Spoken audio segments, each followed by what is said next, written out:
ফ্যাসিবাদের এই দোসরকে আগামী 24 ঘন্টার মধ্যে গ্রেফতার করতে হবে। জিএম কাদেরকে গ্রেফতার করতে হবে। মাসখানেক আগে আমি নিজে প্রধান নির্বাচন কমিশনারের সাথে বৈঠক করেছি এবং এই বিষয়টি জানিয়েছি। আওয়ামী লীগ যে অপরাধ করেছে, জাতীয় পার্টি 14 দল একই ধরনের অপরাধ করেছে। সুতরাং যেহেতু আওয়ামী লীগের সাংগঠনিক কার্যক্রম নিষিদ্ধ করা হয়েছে, জাতীয় পার্টি এবং 14 দলের সাংগঠনিক কার্যক্রম নিষিদ্ধ করতে হবে। এইটা আমাদের ধারাবাহিক আন্দোলন। কিন্তু বলা হচ্ছে হঠাৎ করে নাকি আমরা এই আন্দোলন শুরু করেছি। আপনারা সাংবাদিক ভাইয়েরা, আপনারা সবসময় জাতির কাছে আপনারা সত্য এবং সঠিক নিউজ তুলে ধরেন। আপনাদের প্রতি আমার আহ্বান থাকবে, গণ অধিকার পরিষদ যে ধারাবাহিকভাবে এই আন্দোলন করছে, এইটা নতুন কোনো আন্দোলন নয়, সেইটা আপনারা স্পষ্টভাবে তুলে ধরার চেষ্টা করবেন। জাতীয় পার্টির কার্যালয়ে যে স্যাবোটাজ হয়েছে, এই ঘটনার সাথে গণ অধিকার পরিষদ জড়িত নয়। এমনকি শাহবাগে আমরা যারা একসাথে সংহতি সমাবেশ করেছি, তাদের কেউ এই ঘটনার সাথে তাদের ন্যূনতম সম্পৃক্ততা নাই। সুতরাং শামীম হায়দার পাটোয়ারি ফ্যাসিবাদের দোসর, সে গণ অধিকার পরিষদের কার্যক্রম নিষিদ্ধ দাবি করেছে।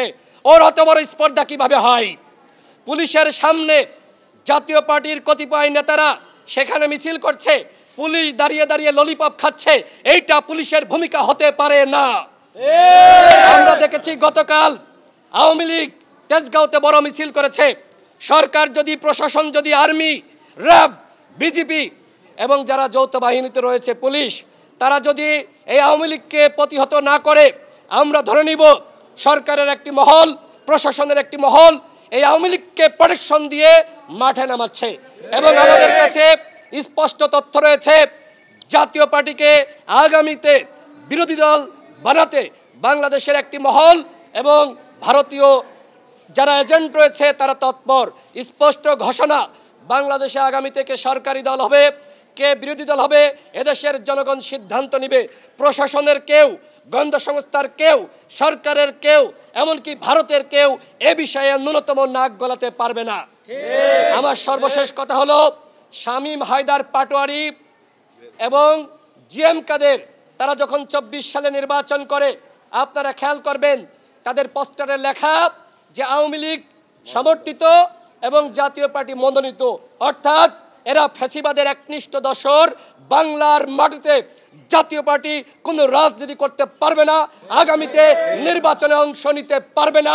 এইটা আমাদের স্পষ্ট বক্তব্য। আমরা এর মানে এই নয় এই গণতান্ত্রিক আন্দোলন আমরা কোনো স্যাবোটেজের পর্যায়ে নিয়ে যাব। জাতীয় পার্টির কার্যালয়ে যারা হামলা করেছে, সেই হামলা অগ্নিসংযোগের সাথে গণ অধিকার পরিষদের ন্যূনতম সম্পর্ক, সংশ্লিষ্টতা নাই। সুতরাং শামীম হায়দার পাটোয়ারি গণ অধিকার পরিষদকে যে নিষিদ্ধ দাবি করেছে, আমি সরকারকে বলবো ফ্যাসিবাদের এই দোসরকে আগামী 24 ঘন্টার মধ্যে গ্রেফতার করতে হবে। জিএম কাদেরকে গ্রেফতার করতে হবে। রাশেদ খান মেনন, হাসানুল হক ইনু গ্রেফতার হয়েছে, কিন্তু এখনো পর্যন্ত জিএম কাদের কেন গ্রেফতার হচ্ছে না? ভারতের অনুগত দাস ভারত থেকে ফিরে এসে বলেছে সে ভারতের অনুমতি ছাড়া কি আলোচনা হয়েছে, কার সাথে আলোচনা হয়েছে বলতে পারবে না। সুতরাং এই অনুগত দাসকে এই বাংলাদেশের আধিপত্য বিরোধী শক্তি কোনো রাজনীতি করতে দিবে না। সর্বশেষ কথা হলো, আজকে আমাদেরকে নানানজন নানানভাবে দোষারোপ করছে। কথা ক্লিয়ার, এই সব দোষারোপ করে কোনো কাজ হবে না। এই ফ্যাসিবাদের বিরুদ্ধে, ফ্যাসিবাদের দোসরদের বিরুদ্ধে যে লড়াই শুরু হয়েছে, এই লড়াই যতক্ষণ না পর্যন্ত এই ফ্যাসিস্ট এবং তার দোসরদের বিনাশ হবে, গণ অধিকার পরিষদ রাজপথে থাকবে।